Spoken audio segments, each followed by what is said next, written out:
Start করলাম। Already আমি ভাতটা বসিয়ে দিয়েছি, আর হলো তোমার ডাল বসিয়ে দিয়েছি। এখানে সবজি আমি অলরেডি কেটে নিয়েছি, আর আমি আলু কাটবো। আর আজকে আমাদের একটু নিরামিষ টাইপেরই হবে, তো পুরো ব্লগটা দেখতে থাকো। আর একটু শরীরটাও ভালো না, তো পরের ব্লগে দেখতে পাবে, আমি পোস্ট করবো। আমি একটু সর্দির বাড়িতে গেছিলাম, তো ওখানে মানে একটু ক্লান্ত শরীরটা, তো যাই হোক দেখতে থাকো ব্লগটা। তারপর সকালবেলা একটু কচুরি খেয়েছিলাম, কচুরি আনার পর আর তার আগে একটু চা বিস্কুটও খেয়েছিলাম। তো তখন সকাল কটা বাজে হবে, হয়তো 11টার মতো তখন খেয়েছিলাম।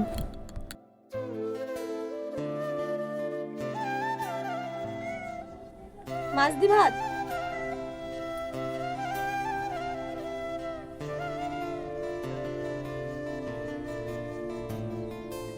আর বুঝলে তো একঘেয়ে না, মানে ওই মাছ মাছ একদম ভালো লাগে না, সেটা মাংস হোক চাই মাছ হোক। তো কালকে সেদিন হয়েছিল ওই জন্য একটু টক ডাল, শাপলা ফুল আর শাপলা ফুলের বড়া হয়েছিল, আর আলু পোস্ত হয়েছিল।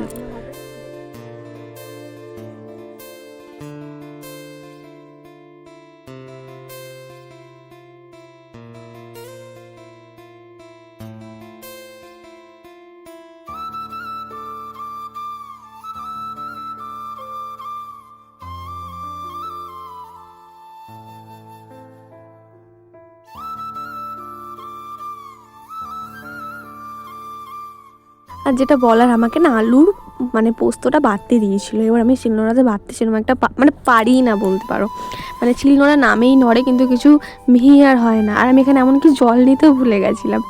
তো এবার জল নিয়ে বাটবো, কিন্তু অনেকটা টাইম লেগেছিলো। আমি ভেবেছিলাম হয়তো মানে পোস্ত হয়তো একটু ঝরঝরা টাইপের, তো হয়তো একবার ঘষলেই হয়তো হয়ে যাবে, কিন্তু একদমই না, ভুল।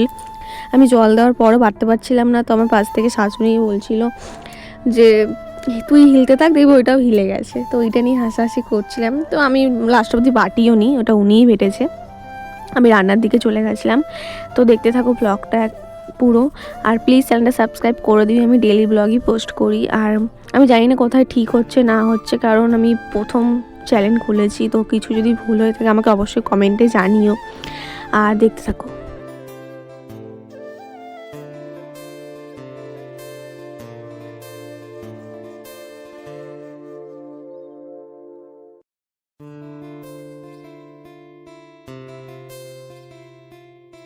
আমি তো প্রথমেই বললাম যে নিরামিষ টাইপেরই করেছে।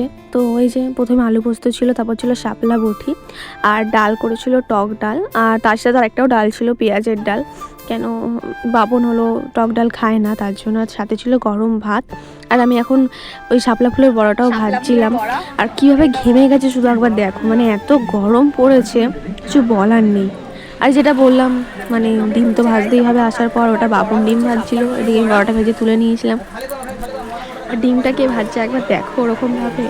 আর এটা পেঁয়াজের ডাল, আর এটা হলো চপারে ডিমটাকে পেঁয়াজ দিয়ে ঘোরানো হয়েছে। তো ডিমটা পুরো ফেনা ফেনা টাইপের হয়ে গেছে, কিন্তু খেতে ভালো লাগে। খুব ভালো একটা জিনিস চপার, কিন্তু খেতে খুবই ভালো লাগে। আর এখানে বাপন খেতেও বসে পড়েছে, আর আমিও খাচ্ছিলাম। আমার খুব পছন্দ, মানে আমার টক ডাল খুব ভালো লাগে। বিশ্বাস করবেন, আমাদের বাড়িতে না, মানে আমাদের বাড়িতে আমরা রোজ টক ডাল খেতাম। আম শেষ হলে আমরা খেতাম, আমরা শেষ হলে টমেটো খেতাম, টমেটো শেষ হলে চালতা খেতাম, চালতা জলপাই যাবতীয় আমরা, তারপর তোমার তেঁতুল, সব সময় টক ডাল খেতাম আমরা। আর এই যে বিকেলবেলা আমি ঘুমিয়েছিলাম, আর দুজন চলে এসছে অলরেডি। আর এটা হলো আমার মেয়ের ননদের ছেলে, আর আমার বোনকে তো সবাই চেনই।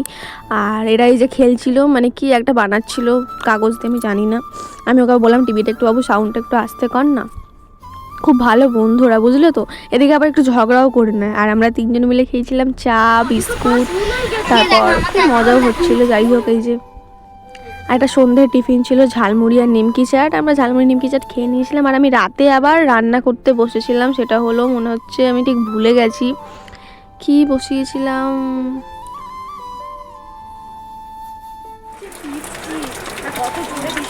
আর তখন প্রচণ্ড জোরে বৃষ্টি পড়ছিল, এত জোরে বৃষ্টি পড়ছিল, আমি তো অবাকই হয়ে গেছি।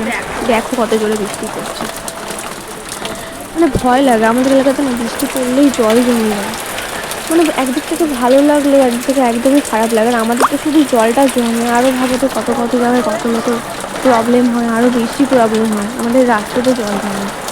তাও আমার একটু বিছনাটাও পরিষ্কার করার ছিল, আমি চাদরটা চেঞ্জ করে, আমি অন্তত এক সপ্তাহ পর পরই সব চেঞ্জ করতে থাকি। আর প্লিজ কিছু মাইন্ড করো না আমাদের ঘরটার অবস্থা দেখে।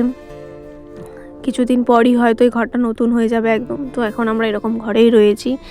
তো দেখতে থাকো ব্লগটা পুরো।